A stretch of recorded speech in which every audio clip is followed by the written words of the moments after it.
కాకినాడ జిల్లా Pithapuram YSRCP party office నుంచి MLA అభ్యర్థి గంగ గీత విశ్వనాథ్ భారీ బైక్ ర్యాలీతో బయలుదేరారు. అనంతరం ఎండీఓ కార్యాలయంలో ఎన్నికల రిటర్నింగ్ అధికారి జేసీకి నామినేషన్ దాఖలు చేశారు.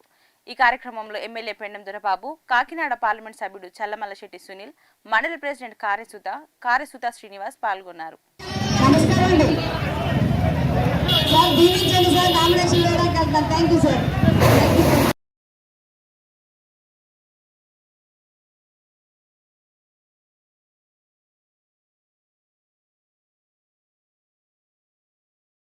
ఈరోజు పిఠాపురం అసెంబ్లీ నియోజకవర్గానికి ఎమ్మెల్యే అభ్యర్థిగా వైఎస్ జగన్మోహన్ రెడ్డి గారు మా పార్టీ అధ్యక్షుల ఆశీస్సులతో వైఎస్ఆర్సీపీ అభ్యర్థిగా నామినేషన్ దాఖలు చేయడం జరిగింది.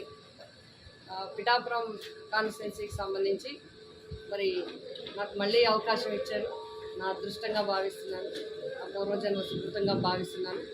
అనేక మంది, వేల మంది కార్యకర్తలు, నాయకులు, పెద్దలు, అదేవిధంగా అభిమానులు, ప్రజల యొక్క ఆశీస్సులతో, వారి యొక్క అండదండలతో ఈరోజు స్కిల్ డెవలప్మెంట్ ట్రైనింగ్ కానీ ఏ విధంగా చేశాం, అదేవిధంగా ఎంప్లాయ్మెంట్ ఏ విధంగా ఇవ్వగలిగాం, ఇప్పుడు వరకు ఇవ్వగలిగింది ఏ విధంగా ఇవ్వగలిగాం, రేపు భవిష్యత్తులో ఏమి ఇస్తాం, డిఎస్సి కానీ ఇవన్నీ కూడా ఎప్పుడు ఇవ్వబోతున్నారు, ఇవన్నీ కూడా ప్రణాళికలో మేనిఫెస్టోలో కూడా ముఖ్యమంత్రిగా చెప్పడం జరుగుతుంది.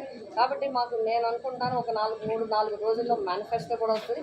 ఆ మేనిఫెస్టోను కూడా తీసుకుని మా ఎన్నికల ప్రచారంలో ప్రజలకి తెలియజేస్తాం.